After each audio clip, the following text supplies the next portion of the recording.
വ്യാജത്തരീഖത്തുകാരും സുന്നികളും വേർതിരിയുന്ന ഒരു സ്ഥലം. അല്ലാഹു സുബ്ഹാനഹു വ തആല മാത്രമാണ് കൊടുക്കുന്നവൻ, ഒരു ശൈഖുമല്ല. അല്ലാഹ് മാത്രമാണ് കൊടുക്കുന്നവൻ. ശൈഖും ശരിയായ ശൈഖാണെങ്കിൽ, വ്യാജ ശൈഖിനെ പറ്റിയല്ല, ശരിയായ ശൈഖാണെങ്കിൽ അദ്ദേഹത്തിന് ഇടപെടാനൊക്കെ അല്ലാഹു തആല ചില കഴിവുകൾ കൊടുത്തു എന്ന് വരും. ഇപ്പൊ ഞാൻ പെരുമണ്ട ഒരു ക്ലിപ്പ്, വ്യാജത്തരീഖത്തുകാരന്റെ ക്ലിപ്പ്, പേരോട് മാറിയിരിക്കുന്നു. അല്ലാഹു മാത്രമാണ് കൊടുക്കുന്നവൻ, അല്ലാഹ് മാത്രമാണ് തടയുന്നവൻ, അല്ലാഹ് മാത്രമാണ് സഹായിക്കുന്നവൻ. 5000 മലക്കുകളെ ഇറക്കി കൊടുത്തു അല്ലാഹു തആല ബദ്റിൽ. എന്തിന്? യുംദിദുക്കും, നിങ്ങളെ സഹായിക്കാൻ. അല്ലാഹു 5000 മലക്കുകൾ ഇറക്കി കൊടുത്തു. എന്നിട്ട് അല്ലാഹ് എന്ത് പറഞ്ഞു? അവസാനം അല്ലാഹ് പറയാണ്, വമാ ജഅലഹു അല്ലാഹു ഇല്ലാ ബുശ്റാ ലക്കും. 5000 മലക്കുകളിലേക്ക് നിങ്ങൾക്ക് ഒരു സന്തോഷത്തിന് ഇറക്കിയാട്ടോ. വലിതത്മഇന്ന ബിഹി ഖുലൂബുകും, നിങ്ങളെ മനസ്സിനൊരു സമാധാനത്തിന് ഇറക്കിയാട്ടോ. വമൻ നസ്റു ഇല്ലാ മിൻ ഇൻദില്ലാഹിൽ അസീസിൽ ഹകീം, സഹായം അല്ലാഹുവിൽ നിന്ന് മാത്രമാണ്. പിന്നെ മലക്കുകൾ അല്ലാഹു തആല ഇറക്കി, നിങ്ങൾക്കൊരു സമാധാനം, നിങ്ങൾക്കൊരു ഇടപെടാൻ കുറച്ച് ആളുകൾ ഇടപെട്ടിട്ടുണ്ട്. മലക്കുകൾ ഇടപെടാൻ കുറച്ച് ആളുകൾക്ക് സഹായം അല്ലാഹുവിൽ നിന്നാണ്. 5000 അല്ല, 5 ലക്ഷം മലക്കുകളുണ്ടായാലും അല്ലാഹുവിന്റെ സഹായം ഇല്ലെങ്കിൽ ഒരു മലക്കിന് എന്തെങ്കിലും ചെയ്യാൻ പറ്റുമോ? ഒന്നും ചെയ്യാൻ കഴിയില്ല. ഇവിടെയാണ് വ്യാജത്തരീഖത്തുകാരും സുന്നികളും വേർതിരിയുന്ന ഒരു സ്ഥലം. അല്ലാഹു സുബ്ഹാനഹു വ തആല മാത്രമാണ് കൊടുക്കുന്നവൻ, ഒരു ശൈഖുമല്ല. അല്ലാഹ് മാത്രമാണ് കൊടുക്കുന്നവൻ. ശൈഖും ശരിയായ ശൈഖാണെങ്കിൽ, വ്യാജ ശൈഖിനെ പറ്റിയല്ല, ശരിയായ ശൈഖാണെങ്കിൽ അദ്ദേഹത്തിന് ഇടപെടാനൊക്കെ അല്ലാഹു തആല ചില കഴിവുകൾ കൊടുത്തു എന്ന് വരും. അതെ, തസറൂഫുഹും ഫിൽ കായിനാതി വമാ ശാഉ വമാ ശാഉ യഖ്ദീ. സൂഫിയാക്കളെ നേതാവായ അബൂ യസീദ് അൽ ബുസ്താമി റളിയല്ലാഹു അൻഹു ചൊല്ലിയതാണ്. അതാ അവർക്ക്, അല്ലാഹുവിന്റെ മഹാന്മാരായ ഔലിയാക്കൾക്ക് ഈ പ്രപഞ്ചത്തിൽ ചില കൈകാര്യങ്ങളുണ്ട്, ചില ഇടപെടലുകൾ ഉണ്ട്. അതെങ്ങനെ? അല്ലാഹു ഉദ്ദേശിച്ചത് ഔലിയാക്കൾ ഉദ്ദേശിക്കും. അവർ ഉദ്ദേശിച്ചത് അല്ലാഹ് അങ്ങ് നിർവഹിച്ചു കൊടുക്കും. അങ്ങനെയുള്ള ഇടപെടൽ ഉണ്ട്, ഇടപെടൽ ഇല്ല എന്ന് പറയാൻ പാടില്ല. സുഹൃത്തുക്കളെ, റാഫിളത്ത് എന്ന് പറയുന്ന കക്ഷികൾ സിദ്ദീഖ് റളിയല്ലാഹു അൻഹു പിഴച്ചുപോയി എന്ന് വാദിച്ചു. ഉമർ ഇബ്നുൽ ഖത്താബ് റളിയല്ലാഹു അൻഹു പിഴച്ചുപോയി എന്ന് വാദിച്ചു. അതിനൊക്കെ പല കാരണങ്ങളും അവർ പറഞ്ഞു. ഒരു കാരണം പറഞ്ഞത്, ഉമർ ഇബ്നുൽ ഖത്താബ് ഇസ്ലാമിൽ ഇല്ലാത്തൊരു പുതിയ നിസ്കാരം ഉണ്ടാക്കി. എന്താണ്? തറാവീഹ് നിസ്കാരം. എല്ലാ ദിവസവും റസൂൽ അങ്ങനെ കഴിച്ചിട്ടില്ല, എല്ലാ ദിവസവും 20 റക്അത്ത്. അതുകൊണ്ട് ഉമർ ഇബ്നുൽ ഖത്താബ് പിഴച്ചുപോയി എന്ന് ആര് വാദിച്ചു? റാഫിളത്ത് വാദിച്ചു. ഇമാം സർഖസി അവിടുത്തെ കിതാബുൽ മബ്സൂത്തിൽ അത് പറഞ്ഞിട്ടുണ്ട്. ആ റാഫിളത്ത് സിദ്ദീഖുൽ അക്ബർ റളിയല്ലാഹു അൻഹു പിഴച്ചുപോയി എന്ന് പറഞ്ഞു. റസൂലുള്ളാഹി ചെയ്യാത്തൊരു നല്ല കാര്യം ചെയ്തു. ഖുർആൻ ആദ്യം മുതൽ അവസാനം വരെ 2 ചട്ടയുടെ ഉള്ളിൽ എഴുതി വെച്ചു. റസൂലുള്ളാഹി ചെയ്യാത്ത കാര്യം ചെയ്താൽ പിഴച്ചു എന്നാണല്ലോ പുത്തൻവാദികളുടെ വാദം. ആ റാഫിളത്ത് സിദ്ദീഖ് റളിയല്ലാഹു അൻഹു പിഴച്ചുപോയി എന്ന് പറഞ്ഞു. ആ റാഫിളത്ത് വാദിച്ചു അല്ലാഹുവിന് കയ്യും കാലുമുണ്ട് എന്ന് വാദിച്ചു. അതൊക്കെ തന്നെയല്ലേ നമ്മുടെ സെൽഫികളും പറഞ്ഞത്? അല്ലാഹു കയ്യും കാലുമുണ്ടെന്ന വാദം അത് റാഫിളത്തിന്റെ വാദമാണ്. ആ റാഫിളത്ത് അതിൽപ്പെട്ട ഉലാത്തുർ റാഫിള എന്ന് പറയുന്ന ഒരു ടീം അവർ പറഞ്ഞു അലി ഇബ്നു അബീ താലിബ് ദൈവമാണ് എന്ന് പറഞ്ഞു. അലി റളിയല്ലാഹു അൻഹു അവർക്ക് തീ പൊള്ളിച്ചു അവരെ. അപ്പൊ പറഞ്ഞു നിങ്ങൾ തന്നെയാണ് ദൈവം എന്നൊന്നും കൂടി ഉറച്ചു എന്ന് പറഞ്ഞു. അതെന്താണ്?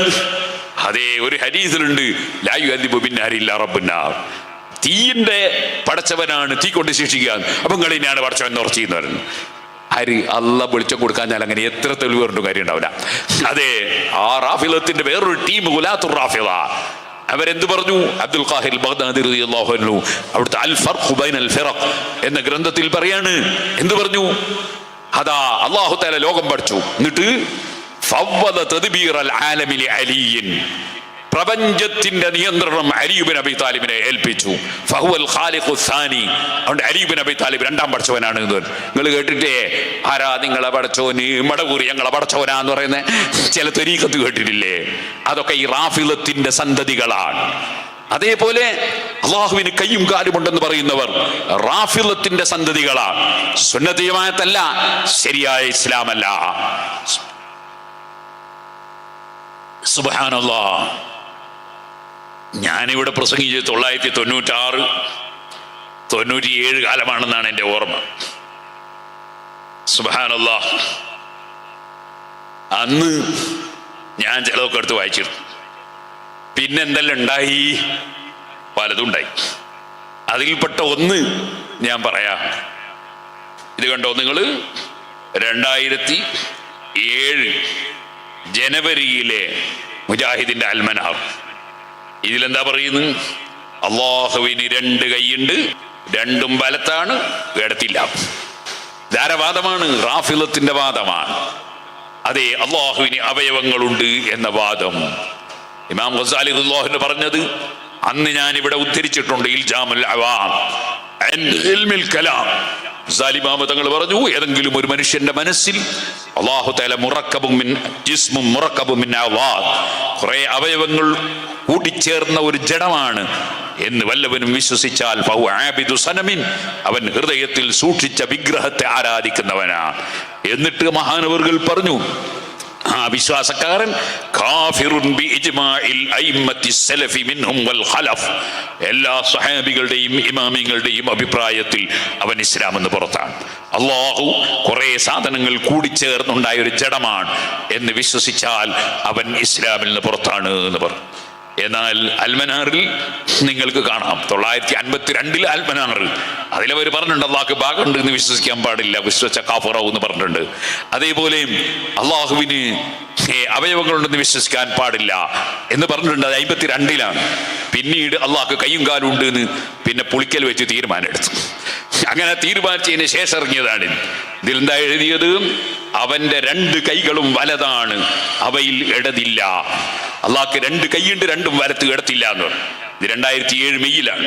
2009 ജനുവരിയിൽ ഇറക്കിയ അൽമനാർ. അതിൽ പിന്നെന്താണ്? അതിൽ പിന്നെ അള്ളാഹുവിന് ഇടത്തെ കൈ ഉണ്ടാവുകയാണ്. അതെങ്ങനെയാണ്? ഇതിൽ കാണാം, അള്ളാഹു ആകാശങ്ങളെ ചുരുട്ടിയെടുക്കും, പിന്നീട് തന്റെ വലത് കൈ കൊണ്ട് പിടിച്ച ശേഷം പറയും, ഞാനാണ് രാജാവ്. എവിടെ അഹങ്കാരികളും ധിക്കാരികളും? ശേഷം ഭൂമിയെ തന്റെ ഇടത് കൈ കൊണ്ട് ചുരുട്ടി പിടിക്കും. 2007 അള്ളാഹ്ക്ക് ഇടത്തെ കൈയില്ല, 2009 അള്ളാഹ്ക്ക് ഇടത്തെ കൈയുണ്ട്. ഇതാണോ ഇസ്ലാമിന്റെ വിശ്വാസം? എങ്ങനെയാണോ ഈമാൻ? ഓ സുഹൃത്തുക്കളെ, പരിശുദ്ധ ഇസ്ലാമിന്റെ വിശ്വാസം തകർത്ത് ഈമാനുള്ള മുസ്ലിമീങ്ങളെ ഈമാനിൽ നിന്ന് കുഫ്റിലേക്ക് കൊണ്ടുപോവുകയാണ് ഈ പുത്തൻവാദികളായ മൗലവിമാർ. അതിൽ പെട്ടുപോയ സാധാരണക്കാർ, അല്ലാഹുവേ അവർക്ക് നീ സന്മാർഗം കാണിച്ചു കൊടുക്കണേ, പെട്ടുപോയവരെ നീ നന്നാക്കണേ. ഈ സാധാരണക്കാര് ചിന്തിക്കാൻ വേണ്ടി നമ്മൾ ചിലപ്പോൾ പ്രസംഗത്തിൽ പറയാറുണ്ട്. ഞാൻ ഇന്നലെയൊക്കെ പറഞ്ഞിരുന്നു, നരകത്ത് കടക്കണോ വെച്ചിട്ട് ഒരാൾ മുജാഹിദാവൂല, നരകത്ത് കടക്കണോ വെച്ച് ജമാഅത്ത് ഇസ്ലാമി ആവൂല, നരകത്ത് കടക്കണോ വെച്ച് തബ്ലീഗ് ജമാഅത്ത് ആവൂല, നരകത്ത് കടക്കണോ എന്ന് തീരുമാനിച്ചിട്ട് ആരും വ്യാജ തരീഖത്താവൂല. പിന്നെന്തേ?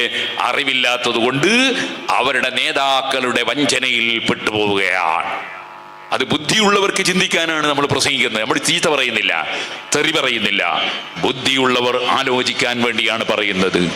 അതുപോലെ ഞാൻ പറഞ്ഞിരുന്നു, ഞാൻ ഇന്നലെ പ്രസംഗിക്കുമ്പോൾ പറഞ്ഞിരുന്നു, എന്ത്? മലക്കുകളാണ് ലോകം നിയന്ത്രിക്കുന്നത് എന്ന് മുജാഹിദുകൾ എഴുതിയത് കൊണ്ട് അവരെ നമ്മൾ കാഫറ എന്ന് പറയൂല. അവരാ നിയന്ത്രിക്കാൻ അർത്ഥം മലക്കുകൾ ഇടപെടുന്നു എന്നാണ് എന്ന് നമ്മൾ നല്ല വ്യാഖ്യാനം കൊടുക്കുകയാണ്. അപ്പൊ ഇന്നിപ്പൊ ഞാൻ വരുമ്പോണ്ട ഒരു ക്ലിപ്പ്, വ്യാജത്തരീക്കത്തുകാരൻ്റെ ക്ലിപ്പ്, ആ പേരോട് മാറിയിരിക്കുന്നു, മുജാഹിദിനെ കാഫിറാക്കൂല എന്ന് പറഞ്ഞിട്ട് ഞങ്ങൾ പണ്ട് കാഫറാന്ന് പറഞ്ഞിട്ടോ. അഹ്ലുസുന്നത്തി എന്ന് പറഞ്ഞാൽ തന്നെ ലാ നുകഫിറു അഹ്ലൽ ഖിബ്ല, ഖിബ്ലക്ക് തിരിഞ്ഞ് നിസ്കരിക്കുന്ന ലാ ഇലാഹ ഇല്ലല്ലാഹ് മുഹമ്മദുർ റസൂലുള്ളാഹി എന്ന് വിശ്വസിക്കുന്നവരെ കാഫിറാണെന്ന് പ്രഖ്യാപിക്കാത്തവരാണ് ഞങ്ങൾ അഹ്ലുസുന്ന എന്നല്ലേ ഇമാം അശ്അരി റളിയല്ലാഹു അൻഹു പറഞ്ഞത്. അങ്ങനല്ലേ എല്ലാ ഇമാമിങ്ങളും പറഞ്ഞത്? നമുക്ക് പണി കാഫിറാക്കല. നമ്മൾ കാഫിറുവാക്കൂല, മുക്കാഫിറുവാക്കൂല, അരഫിറുവാക്കൂല, ഒരു ഫിറുവാക്കൂല, എന്തോ ഫിറായിക്കോട്ടെ. നമ്മളെ ആശയം എന്താണ്? ആ ആശയം പിഴച്ചതാണ്, അവരുടെ ആശയം പിഴച്ചതാണ്. കാഫിറോ അരഫിറോ മുക്കാഫിറോ അതൊന്നും നമ്മൾ ഫിറാക്കുന്ന പരിപാടിയില്ല. മനസ്സിലായില്ലേ? അഹ്ലുസുന്നത്തി വൽ ജമാഅത്ത് അങ്ങനെയാണെന്ന് എല്ലാ കിതാബിലുള്ളതല്ലേ. ഈ വിവരമില്ലാത്തവൻ ക്ലിപ്പ് വെച്ചിട്ട് എന്ത് കാര്യമാണ്? ഓ മുസ്ലിമീങ്ങളെ, റാഫിളത്തിന്റെ മറ്റൊരു വാദമാണ് അമ്പിയാക്കൾ തെറ്റ് ചെയ്യുമെന്ന വാദം. അതന്നല്ലേ ഇവരും പറയുന്നത്. ഞാൻ പഴയ കാലത്ത് ഉമർ മൗലവിന്റെ സൽസബിയിലൊക്കെ വായിച്ചു. എന്നാൽ ഇതിപ്പോ അൽമനാർ 2010 അൽമനാർ. ഈ അൽമനാറിൽ എന്താ പറയുന്നത്? അല്ലാഹ് ഇതിൽ പറയുന്നത് ഞാൻ 1-2 വായിക്കാം. ആദിൻ നബിയിൽ നിന്ന് അനുസരണക്കേടുണ്ടായി. ആദിൻ നബിയിൽ നിന്ന് അനുസരണക്കേടുണ്ടായിരുന്നു. ആദം നബി മറന്നുപോയി എന്ന് ഖുർആൻ. ഫനസിയ, ആദം നബി മറന്നുപോയി. മറന്നിട്ട് ചെയ്ത അനുസരണക്കേടാ.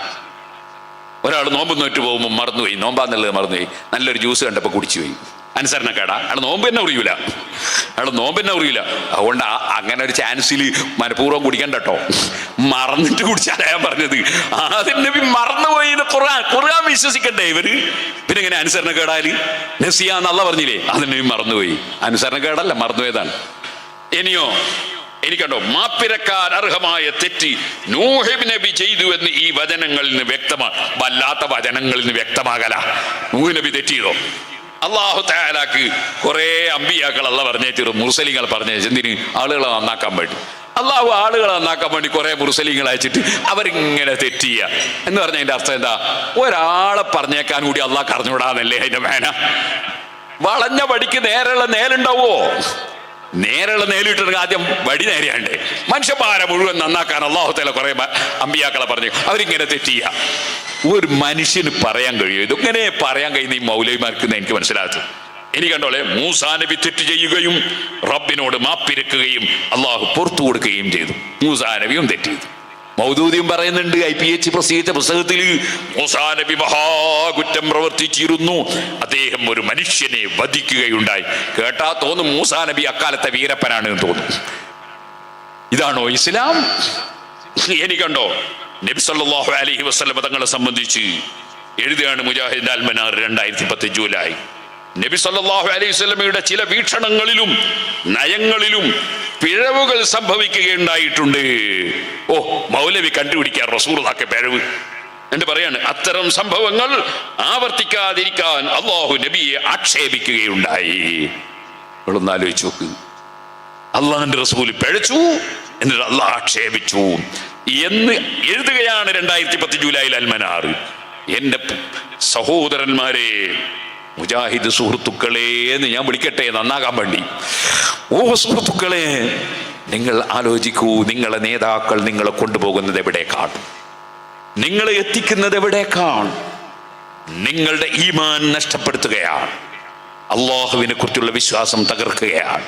നബിതങ്ങളെ കുറിച്ചുള്ള വിശ്വാസം തകർക്കുകയാണ്. 6ാം ക്ലാസ് എന്ന് പഠിച്ചതാണ് ഞാൻ ജൗഹറത്തുൽ തൗഹീദ്.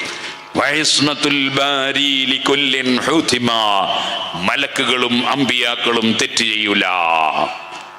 ആ വിശ്വാസത്തിൽ നിന്ന് വളരെ അകന്നുപോയി. അള്ളാഹു കാക്കട്ടെ. ഞാൻ എന്നെ നീട്ടി സംസാരിക്കുന്നില്ല, 100 വിഷയങ്ങൾ പറയാനുണ്ട്. അള്ളാഹു തആല എല്ലാവർക്കും ഹിദായത്തിന്റെ വെളിച്ചം തരട്ടെ.